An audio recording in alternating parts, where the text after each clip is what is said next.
পাখিমারা হাটে আজকে আমরা এসেছি।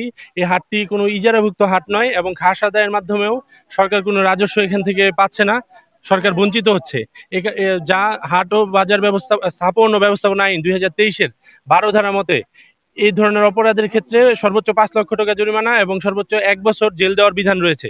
পাশাপাশি মহাসড়কের পাশে এই ধরনের হাট স্থাপনের কোনো আইনগত ভিত্তি নেই এবং পেনাল কোডের 291 ধারায় যেহেতু এটা একটা গণ উপদ্রব সৃষ্টি করছে, তো যে কোনো মেয়াদে অর্থদণ্ড এবং কারাদণ্ড দেওয়ার বিধান রয়েছে। এ কারণে আমরা অবৈধ হাটটিকে সরিয়ে নেওয়ার জন্য কর্তৃপক্ষকে আদেশ দিয়েছি। তারা যদি খাস আদায় অথবা ইজারাভুক্ত হওয়ার কার্যক্রম করে হাট স্থাপন করে, সেক্ষেত্রে আমরা কোনো ধরনের বাধা স্থাপন করব না। ধন্যবাদ।